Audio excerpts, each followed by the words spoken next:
Good morning students.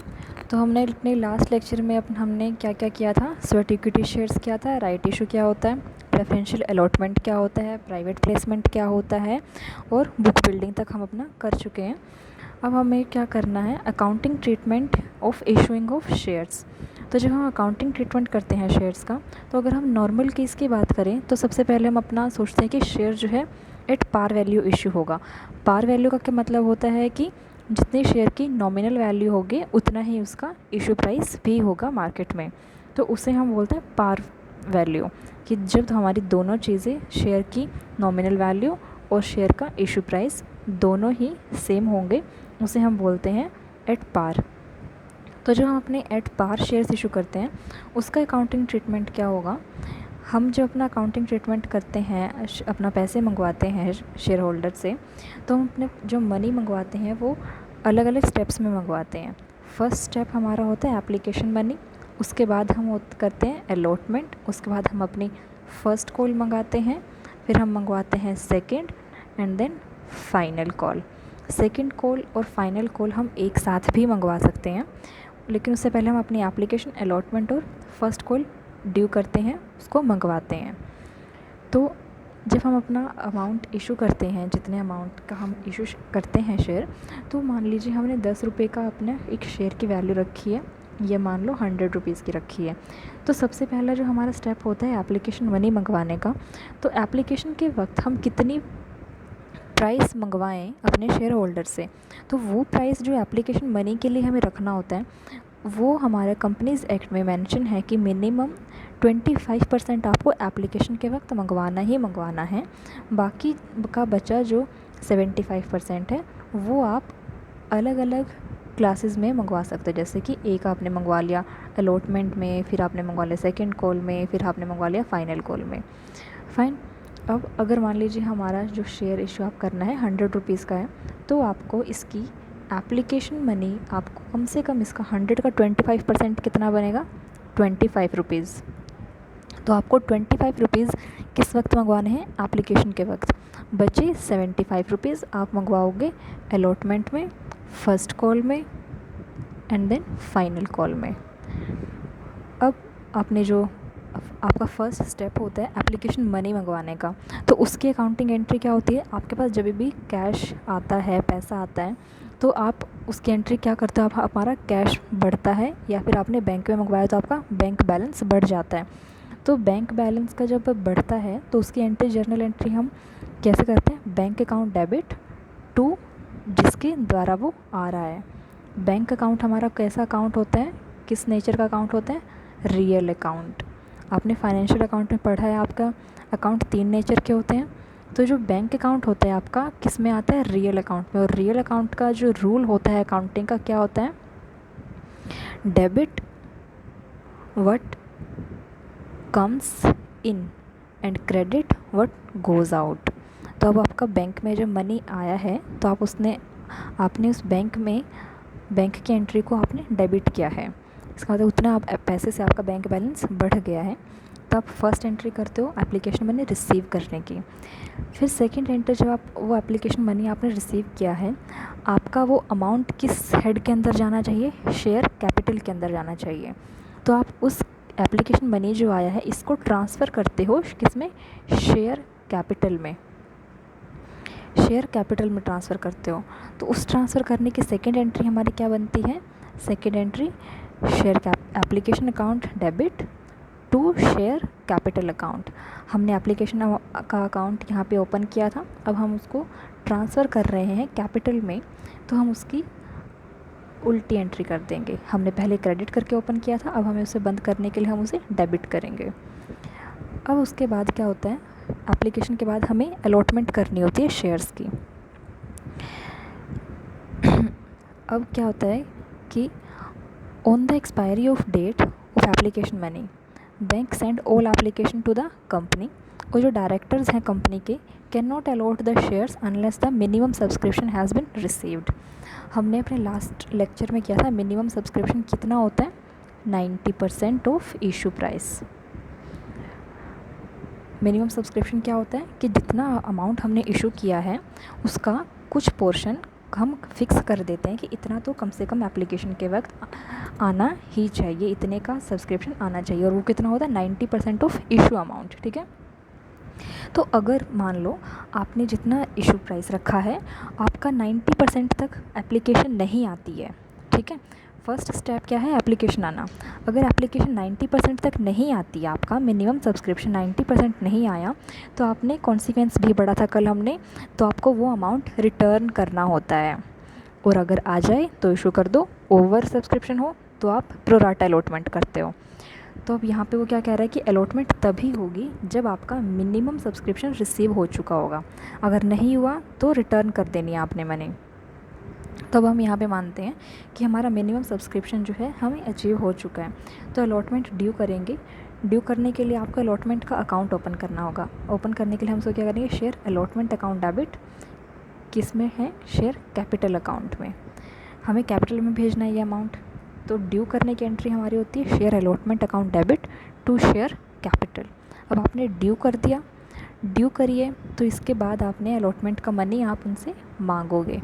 तो आपने जब मनी मांगा है तो वही एंट्री, मनी आपके पास आया है, bank account debit to share allotment account. फिर उसके बाद हमारा आता है, हम कॉल्स करेंगे।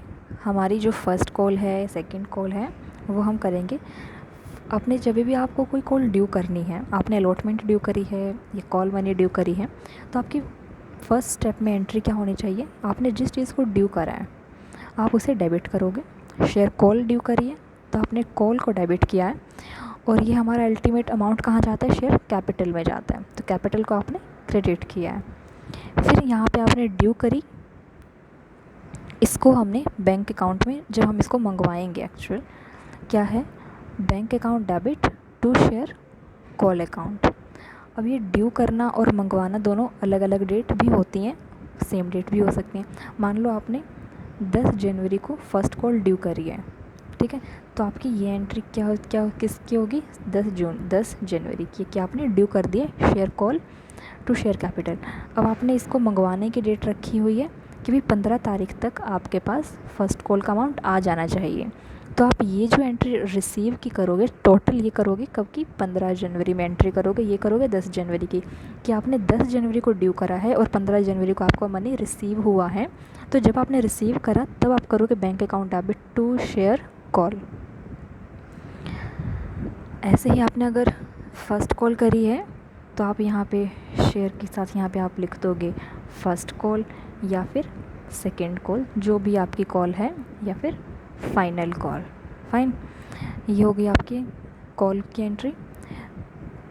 अब आपको इम्पोर्टेंट पॉइंट्स जो आपको ध्यान रखने हैं कि आपको हर शेयर में डिफरेंस करने के लिए आपको हर चीज़ क्या है, one share from another share difference करने के लिए आपको नेम ऑफ शेयर लिखना ज़रूरी होगा, कि भाई आप किसकी एंट्री कर रहे हो, इक्विटी शेयर की एंट्री कर रहे हो, प्रेफरेंस शेयर की एंट्री कर रहे हो, स्वेट इक्विटी की एंट्री करते हो। अब आपने कल जब हमने स्वेट इक्विटी पढ़ा था तो उसमें स्वेट इक्विटी की ट्रीटमेंट क्या लिखी थी, कि आप स्वेट इक्विटी को एट पार ट्रीट करोगे, किसके साथ, इक्विटी शेयर के साथ। उसके साथ हम, उसके लिए हमारा क्या फ्रेज़ यूज़ करा गया था, कौन सा फ्रेज़ था, परी पासो, ये हमारा फ्रेज़ यूज़ करा गया था कल के लिए स्वेट इक्विटी में, जब हमने देखा था कि स्वेट इक्विटी को we will treat sweat equity as pari passu to the equity shares. तो आपका जो भी शेयर की आप एंट्री करोगे, आपको डिफ्रेंशिएट करने के लिए उसके नाम के आगे उसकी क्लास लिखनी होगी, कि आप प्रेफरेंस शेयर की एंट्री कर रहे हो या इक्विटी शेयर की एंट्री कर रहे हो। अगर हमें क्वेश्चन में शेयर मेंशन नहीं किया गया कि कौन सा शेयर है, तो आप सिंपली मानोगे कि ये इक्विटी शेयर है। फिर है, in case the cash book is prepared, अगर आपने कैश बुक प्रिपेयर कर रहे हो तो आपके बैंक की एंट्री पे जो है कैश बुक में जाएंगी। फिर आगे वो कह रहे हैं कि there should be difference at least 1 month between 2 calls. आपने फ़र्स्ट कॉल और सेकंड कॉल मंगवानी है तो उन दोनों के बीच में कम से कम 1 महीने का गैप ज़रूर होना चाहिए। इसके बाद हमारा थ्योरी पोर्शन जो है कंप्लीट होता है। अब हम इसका प्रैक्टिकल पोर्शन शुरू करेंगे। प्रैक्टिकल पोर्शन क्या है हमारा, हमने ये एंट्रीज़ जो हैं इस थ्योरी में कर ली। अब इसके बाद हम इसका प्रैक्टिकल क्वेश्चन करेंगे। प्रैक्टिकल क्वेश्चन के लिए ये आपके स्टेटमेंट है कि कि वाई लिमिटेड ने इशू किया है शेयर, इशूड अ प्रोस्पेक्टस। अब देखो इसने प्रोस्पेक्टस इशू किया है, ना कि इन ल्यू ऑफ प्रोस्पेक्टस। कल हमने ये भी वर्ड किया था ना, इन ल्यू ऑफ प्रोस्पेक्टस, इन दोनों में डिफरेंस भी किया था। तो आज ही क्या कर रहे हैं, प्रोस्पेक्टस इशू कर रहे हैं। इसका मतलब प्रोस्पेक्टस इशू किया है, इसका मतलब क्या हो गया कि this company is going for public issue, is going for public issue, ना कि प्राइवेट प्लेसमेंट। पब्लिक इशू के लिए जाती तभी प्रोस्पेक्टस इशू करेगी, अगर जनरल पब्लिक में ना जाके प्राइवेट प्लेसमेंट में जाती तो क्या इशू करती, इन ल्यू ऑफ प्रोस्पेक्टस। अब अच्छा, ये प्रोस्पेक्टस इशू कर रही है, इसके 40,000 शेयर्स हैं, 10 का एक है। कैसे कैसे मंगवाया इसने, एप्लीकेशन में 3 अलॉटमेंट में 2 फर्स्ट कॉल 2 सेकंड कॉल। ये हमारा क्या बन गया, 10 रुपीज़, ये भी 10 रुपीज़ है। तो ये आपका नॉमिनल वैल्यू हो गई और ये आपका इशू है, तो दोनों क्या हो गए, सेम हो गए। इसका मतलब एट पार इशू है। आपको जब भी क्वेश्चन करोगे, आपको ऐसे, आपको क्वेश्चन में कुछ कहे या ना कहे, आपको ऐसे देख लेना है कि ये भी 10 बना, ये भी 10 बना, इसका मतलब सेम है, तो इसका मतलब ये किस पे है, एट पार वैल्यू पे इशू है। अगर यहाँ पे 10 होता और इनका टोटल हमारा 12 बनता, इसका मतलब क्या होता है, शेयर प्रीमियम पर इशू है। और जो 2 रुपये हैं एक्स्ट्रा, ये प्रीमियम का अमाउंट है, हमें ये प्रीमियम देखना है कि कहाँ पर है। अच्छा, तो ये पार पे इशू है, तो हमने इसका डिस्ट्रीब्यूशन देख लिया। इसके बाद वो कहते हैं कि एप्लीकेशन रिसीव हो गई 40,000 शेयर की। एप्लीकेशन मंगवाई कितने की थी, 40 की मंगवाई और 40 की रिसीव हो गई। इसका मतलब सब्सक्रिप्शन हमारा नॉर्मल है, ना तो अंडर है ना ही ओवर है। आपको सम करने से पहले स्टेटमेंट को समझना सबसे ज़्यादा ज़रूरी होगा। अगर आपने स्टेटमेंट समझ ली तो आपका सम चुटकियों में होता रहेगा, आपको पता भी नहीं चलेगा। अच्छा, अब हमारा एट पार है, नॉर्मल सब्सक्रिप्शन है। फिर वो आगे कहते हैं allotment was made to all applicants, all the dues are duly received. इसका मतलब आपकी कोई भी एरियर नहीं है। फिर है एक्सपेंसेस हुए हैं जो अमाउंटिंग टू ₹18,000। ठीक है, अब इसने हमें कुछ नहीं बोला कि भाई एक्सपेंसेस जो हुए हैं वो कहाँ से चार्ज करने हैं, क्या हमें वो फ़र्स्ट कॉल से चार्ज करने हैं, क्या वो हमें अलॉटमेंट के अमाउंट से चार्ज करने, कुछ नहीं बोला। इसका मतलब हमें अपने बैंक बैलेंस से ही एक्सपेंसेस को है चार्ज करना होगा। तो अब हमें क्या करना है, एंट्रीज़ करनी है, लेजर बनाने हैं और बैलेंस शीट में वो अमाउंट डालना है। तो सबसे पहले हम अपने एप्लीकेशन हमारी जो मंगवाते हैं, एप्लीकेशन की एंट्री क्या हो गई हमारी, bank account debit to share application. कैसे आया, 40,000 शेयर हैं, 40,000 को हमने 3 से गुना किया, एप्लीकेशन अमाउंट 3 रुपये है, तो हमारा क्या हो गया, 4 3 ज़ा 12, 1,20,000 आपका एप्लीकेशन अमाउंट हो गया। ठीक है, हमारा आ गया एप्लीकेशन अमाउंट। इसके बाद हमने एप्लीकेशन अमाउंट को शेयर कैपिटल में ट्रांसफ़र करते हैं, तो एंट्री क्या होगी, share application account debit to share capital 112। उसके बाद हमने अलॉटमेंट ड्यू करेंगे। अलॉटमेंट ड्यू करने की एंट्री क्या है, allotment account debit to capital account 1/12, क्योंकि अलॉटमेंट भी 3 रुपये की है और 40,000 शेयर्स हैं। अब हमारी ड्यू होने के बाद हमने उसको रिसीव करना है। रिसीव करने की एंट्री क्या होगी, हमारा बैंक बैलेंस बढ़ा है इसलिए बैंक को डेबिट किया है। बैंक अकाउंट डेबिट टू किसके द्वारा बढ़ा है, अलॉटमेंट के द्वारा बढ़ा है, टू शेयर अलॉटमेंट 120। अब देखो इसने हर एंट्री में ये अपने शेयर के आगे क्या लिख रहा है, इक्विटी शेयर। अभी उसने बताया था ना कि आपको डिफरेंस क्रिएट करने के लिए शेयर के आगे उसकी क्लास लिखनी होगी। नेक्स्ट है, उसने कॉल ड्यू करी। शेयर की कॉल ड्यू करने की एंट्री क्या होती है हमारी, share first call account debit to share capital कितने से, 80,000। क्यों, क्योंकि हमारी फ़र्स्ट कॉल 2 रुपये की है और 40,000 शेयर हैं, तो आप 40,000 को 2 से गुना कर दोगे, हमारा आ जाएगा 80,000। ड्यू होने के बाद रिसीव करने की एंट्री आएगी आपकी bank account debit to share first call 80। अब फाइनल कॉल ऐसे ही सेम तरीके से ड्यू करोगे। ड्यू करने के बाद हम इसको रिसीव करेंगे, bank account debit to share final call 80,000। Fine. अब हमारी सारी कॉल ड्यू हो गई, रिसीव हो गई। उसने हमें क्या बोला था कि देयर इज़ नो एरियर। यहाँ पे बोला उसने हमें कि all dues are duly received. ये उसने हमें बोला ना कि ड्यूली रिसीव, इसका मतलब कोई हमारे पास एरियर नहीं है। और हमारा जो एक्सपेंस हुआ है उसके लिए उसने हमें कुछ नहीं बोला कि हमें कहाँ से चार्ज करना, तो हम उसको उठा के बैंक से चार्ज कर देंगे। अब हमें बैंक से चार्ज करना है तो बैंक बैलेंस कम हो जाएगा हमारा। तो बैंक बैलेंस अगर कम होता है तो बैंक को क्रेडिट करेंगे। क्रेडिट वर्ड गोज़ आउट, क्योंकि बैंक रियल अकाउंट है। रियल अकाउंट का रूल होता है क्रेडिट करना होता है जो आपकी चीज़ कम होती है। तो बैंक अकाउंट को क्रेडिट कर दिया है। और एक्सपेंसेस हमारे क्या होते हैं? एक्सपेंसेस का अकाउंट हमारा कौन सा अकाउंट होता है? Nominal account. नॉमिनल अकाउंट होता है ना। और नॉमिनल अकाउंट का रूल क्या होता है?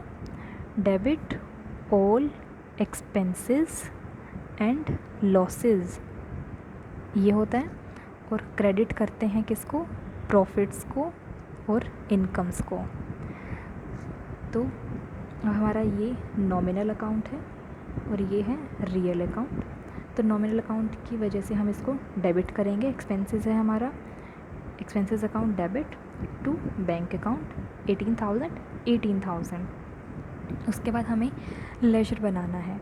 तो आपको लेजर कैसे बनाते हैं वो आपने फाइनेंशियल अकाउंट में ऑलरेडी आप सीख चुके हो कि आपने जर्नल एंट्रीज़ में जितने जितने अकाउंट्स, ये अलग अलग अकाउंट्स बनाए हैं, बैंक अलग बनाया है, एप्लीकेशन का अलग बनाया है, कैपिटल का अलग बनाया है, आपने इनको उठा के लेजर में डाल देना है।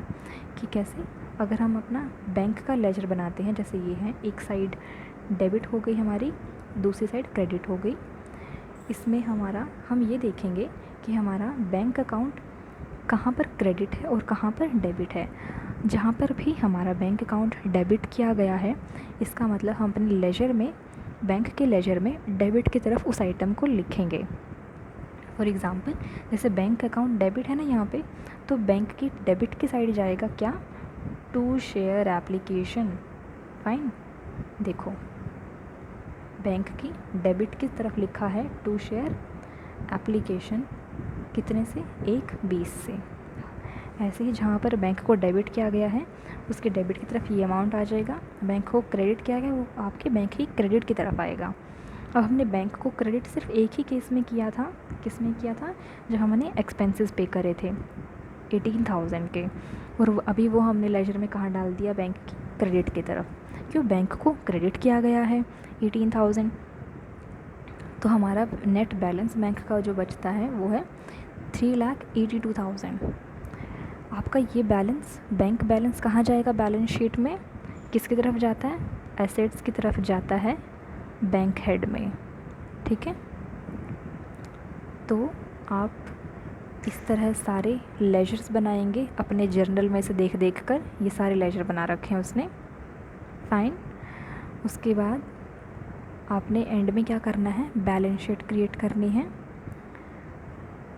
अब हमारा कंपनीज एक्ट जो 2013 है उसके अकॉर्डिंग हमें जो बैलेंस शीट बनानी होती है वो वर्टिकल है। यहाँ पर आप पहले शेयर कैपिटल का हिस्सा लिखोगे, लाइबिलिटीज़ लिखोगे, नीचे एसेट्स लिखोगे। तो उसी फॉर्मेट को फॉलो करते हुए इसने सबसे पहले क्या लिखा? Share holders fund. Share capital हमारी टोटल 4 लाख की आई है। शेयर कैपिटल का अमाउंट 4 लाख कैसे आया इसका? देखो, शेयर कैपिटल का लेजर बना रखा है ना इसने, शेयर कैपिटल का, ये देखो शेयर कैपिटल का लेजर बना रखा है इसने कि हमारा 1/20 अलॉटमेंट एप्लीकेशन पे आया, फिर अलॉटमेंट पे आया, फिर फर्स्ट कॉल पे आया, फिर सेकंड कॉल पे आया। टोटल हमारा अमाउंट 4 लाख रुपए का आया है और हमने इसमें से कुछ भी खर्चा नहीं करा, इसीलिए हमारा at the end balance share capital का कितना रह जाता है? 4 लाख। उसके बाद हमारे एक्सपेंसेस हुए थे, लायबिलिटीज़ में हमारा और कुछ भी नहीं गिवन है। तो अब हमारे जो एसेट्स की तरफ चलते हैं, हमारे एक्सपेंसेस हैं हमने जो कर दिए थे पे, उनका सर्विस लेनी अभी बाकी है, इसीलिए वे हमारी करंट एसेट्स में जा रहे हैं 18,000 के। और उसके बाद हमारा बैंक का बैलेंस है, कितना बचा था? 382। 4 लाख में से 18,000 घटाए थे ना हमने। देखो बैंक का लेजर, देखो बैंक का लेजर, ये देखो कि हमें रिसीव 4 लाख हुए थे टोटल इस तरीके से, और हमने 18,000 का एक्सपेंसेस पे कर दिए थे। हमारे पास कितने बचे थे? ये 3,82,000। तो ये बैलेंस हमने अपनी बैलेंस शीट में डालना है, 382। कितना आ गया? 382। तो अब हमारा टोटल अगर हम करें, हमारी बैलेंस शीट मैच हो गई, ऊपर 4 लाख, ये दोनों मिला के 4 लाख। हमारा अकाउंटिंग इक्वेशन क्या होती है? देखो हम क्या करते हैं, जो असेट्स होती है हमारी, इक्वल क्या होता है, लाइबिलिटीज़ प्लस आपकी कैपिटल का पार्ट। ठीक है, आपकी एसेट्स कितनी है यहाँ पे? 18,000 और 382। हमारी लाइबिलिटीज़ यहाँ पर 0 है और कैपिटल हमारी है 4 लाख की। और आपकी एसेट्स कितनी है? एक 18,000 की है और एक 382 की है। ठीक है, तो आपका हो गया अकाउंट बैलेंस, इधर भी 4 लाख और इधर भी 4 लाख। ये है हमारा सम अकाउंटिंग ट्रीटमेंट किसका? इशू एट पार का। तो अब आज के लेक्चर में इतना ही। अब हमने अपने नेक्स्ट लेक्चर में, जो कि हम कल करेंगे, उसमें हम क्या करेंगे, उसमें हम क्वेश्चन करेंगे प्रीमियम का। जब हमें हमारा इशू प्राइस जो है हमारा डिफरेंट होता है किससे? नॉमिनल प्राइस से। ठीक है, हमारा इशू प्राइस ग्रेटर होता है हमारे नॉमिनल से। ये हमारा केस बनता है प्रीमियम इशू का, और ये हम करेंगे कल। आज के लेक्चर में इतना ही।